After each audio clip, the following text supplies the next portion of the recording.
Exatamente, né? O povo brasileiro que está atendendo aos apelos das doações às vítimas da tragédia no Rio Grande do Sul. Porém, claro, algumas estradas estão interrompidas, existe toda a dificuldade logística na região.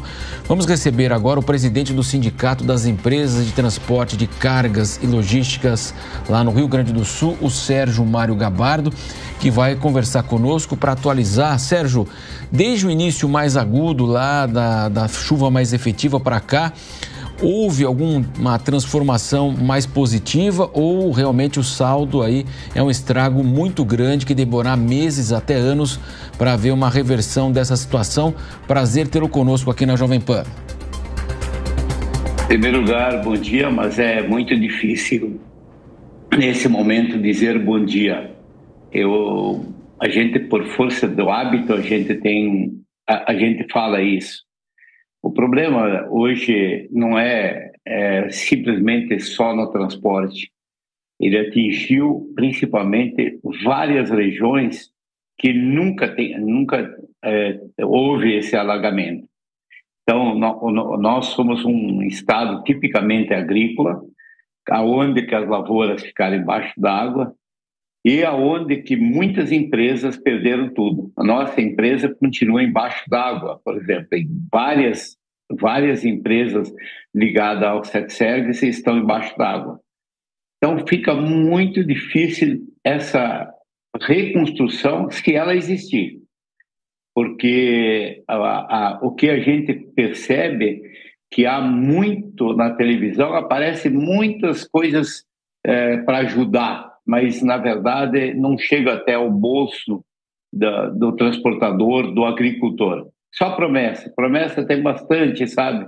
Mas nesse momento o transportador pediu ao governo que ajudasse no deslocamento de mercadoria, que desse donativo, e não estão vendo nada. Estão trabalhando agora já faz 15 dias, assim, tirando dinheiro do bolso. Isso não dá para aceitar, porque eu penso que o governo, no mínimo, deveria chegar e dizer assim, bom, as empresas que estão colaborando, que estão trazendo comida para o Rio Grande do Sul, que estão fazendo algo, no momento já devia chegar e dizer, espera aí, como é que nós vamos fazer? Isso a gente vê bastante propaganda, bastante promessa, mas com certeza a gente já viveu uma pandemia há poucos dias, que houve no Taquari, né? No Alto Taquari, e também a gente não viu nada, ninguém olha para a gente. E o transportador, nesse momento, ele é essencial, porque todas as pandemias, toda situação, todas as catástrofes, né? Nós trabalhamos na pandemia que houve lá, que houve nessa catástrofe que teve há poucos dias no Vale do Taquari, e estamos trabalhando. Mas a nossa força está chegando ao fim. E eu entendo que o pior ainda está para vir. Sérgio, quais estão sendo as medidas, né, dessas empresas de logísticas que vocês tiveram que tomar quando vocês souberam, né, dessa tragédia das enchentes, vendo a chuva, né, de forma bastante intensa, sabendo também dos bloqueios das estradas? Como o setor de logística tem avaliado tudo isso e se já é possível quantificar todos os impactos e, como você disse, ainda que devem estar sendo contabilizados, né, porque vocês também vão precisar se reorganizar, se reconstruir para conseguir levar toda essa atividade adiante? Bem, isso atualmente está impossível de nós entender o que está acontecendo, porque, por exemplo, a nossa empresa está ainda embaixo d'água e as empresas, elas não são feitas de bens, da perda dos bens, mas são aquelas que o bem ainda mantém. Mas do nosso colaborador, como está a situação? Como está a situação dos colaboradores que trabalham no transporte? A nossa empresa continua embaixo d'água, que nunca houve um alagamento. E hoje está embaixo d'água. Então, todas as oficinas, almoxarifado, tudo está lá embaixo d'água. Então, como é que a gente vai avaliar? E os nossos colaboradores, eles vão retornar? Como é que vai reconstruir a casa deles? Nós temos que pensar nas pessoas. As empresas, bom, se uma quebra ou não quebra, de repente vai surgir outra, vai embora. Mas essas pessoas que perderam tudo, e só há promessas. Promessas, as promessas, eu sempre digo assim, eu acho que eu não tenho que depender de precisar do governo, mas o governo não pode atrapalhar. Nesse momento, o governo deveria olhar porque o transporte é essencial hoje na vida de todos. E se não, o governo não olhar realmente para o transporte, eu não sei, vai ser um colapso que nós vamos viver como outros países já estão vivendo sem as catástrofes. Né? Os Estados Unidos tem 700 mil cargas no chão porque não tem transporte. Como é que nós vamos conviver sem as pessoas? As pessoas perderam tudo. Como é que eu vou reconstruir a família, a empresa, se a empresa é feita de pessoas, se os nossos colaboradores perderam tudo? E não é os nossos, meus, mas das empresas. Essas lojas, essas empresas aí pequenas, mini mercado, isso que aquilo que existia, não existe mais. As pessoas pensam que existe, mas não existe mais. Sem dúvida. Sérgio, só para a gente entender também, né? Você está colocando toda essa dificuldade, a expectativa do que virá, um programa especial para o setor, algo que possa ajudar, como o senhor disse, né? O empresário, para que ele possa ajudar seu colaborador, porque há essa interligação imediata, né? Como o senhor falou, a situação do senhor, os caminhões ainda debaixo d'água, como vai operar?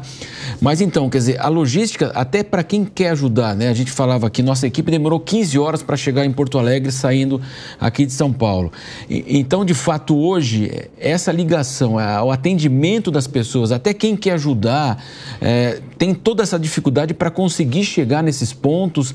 Nós temos, inclusive, aeroportos que estão fechados, Salgado Filho.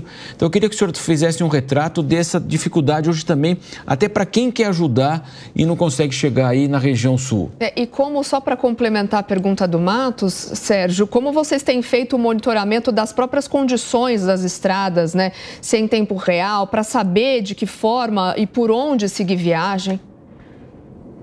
Bem, nós temos que saber um pouquinho dividir a situação. Hoje tem os órgãos oficiais que dizem como está a estrada, né, certo?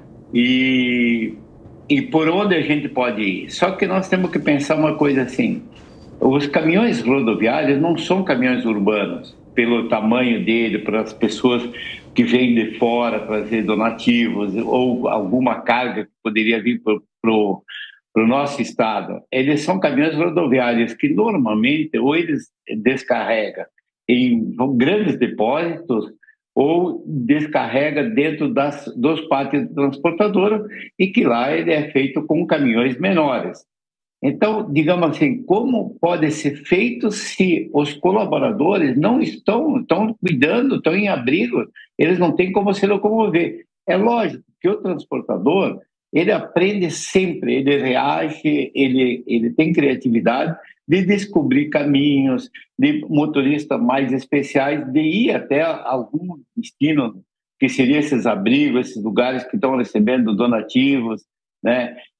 Nós estamos conseguindo driblar, ou seja, chegar até o destino de alguma maneira, mas há uma dificuldade muito grande, como vocês falaram, 15 horas, né? Nós, com o caminhão, demoramos talvez 30, 40 horas, mas nós estamos preocupados com as pessoas que precisam da gente. E se nós temos essa situação, nós temos que dar um jeito, ou com um caminhão pequeno, ou baldeando a carga, ou qualquer coisa assim, para nós chegar, porque as pessoas estão com fome, as pessoas estão com frio, tá? Enquanto se fala que já tem, que sobra, não tem. Hoje não há uma logística, o donativo, ou seja, os pontos de abrigo fazem o possível e o impossível com pessoas que não têm nada a ver, ou seja, voluntárias, né? Pessoas que perderam a casa. Então, digamos, fica difícil, porque não há uma organização desses donativos, porque o governo não está preparado para uma catástrofe, e nós não podemos julgar que é o governo. Mas nós não esperávamos essa catástrofe. Vocês falaram antes, alguém avisou? Eu moro em Canoas. Ninguém avisou nada. Eu, quando acordei de manhã, nossa empresa ela estava embaixo d'água, embora que ela pertence a Porto Alegre, mas é divisa Canoas com Porto Alegre. Mas ninguém avisou, ninguém sabia, ninguém falou nada. Havia assim, olha, talvez vai chover bastante e tal, isso que aquilo. Mas o chover bastante não ao nível de alagar um aeroporto que nunca alagou, um SEASA que nunca alagou. Ou seja, você sai do quarto distrito, você vai para o centro hoje de barco. Né? Então, nós devemos prever essas catástrofes aí e avisar mais as pessoas. Se eu soubesse uma coisa disso, eu não ia deixar meus caminhões, eu não ia deixar as ferramentas, eu ia tirar tudo de dentro da empresa porque eu saberia que haveria uma catástrofe. Né? Mas a maioria perdeu tudo por causa que não imaginava. Um shopping que está aqui ao lado da minha casa em Canoas está alagado, o Carrefour está alagado. Várias lojas, assim, as lojas de automóveis em Porto Alegre, se fala que 60%, 70% das concessionárias de automóveis estão embaixo d'água. Concessionárias de caminhões estão embaixo d'água. Extremamente delicada. Sérgio Mário Gabardo, que coordena o Sindicato de Transporte de Cargas e Logística do Rio Grande do Sul, dando justamente aí a dimensão para toda a nossa audiência do problema e como tentar reverter uma situação complicadíssima. Sérgio, claro que nós vamos manter o contato aí, toda a solidariedade também naquilo que pudermos ajudar. Evidentemente, estamos aqui de prontidão para ouvi-lo outras vezes, talvez aí com notícias melhores, mas muito obrigado hoje pela sua participação aqui na programação da Jovem Pan. A gente gostaria de falar outras coisas nesse momento, né? Mas, ao mesmo tempo, nesse momento, a gente vê que o povo está tentando sair disso. Várias montadoras, através de suas concessionárias, principalmente de caminhões que são ligados a nós, também querendo, de alguma maneira, colaborar. Outras empresas a nível nacional também colaborando, né, certo? Então a gente vê que nós vamos sobreviver e nós temos que aprender que tudo depende do eu, né? Então isso é difícil, mas quando a gente vê essa mão brasileira estendida a gente, nós nos tornamos fortes e nos tornamos com coragem. Então, um bom dia para todos. Muito bom dia para o senhor também.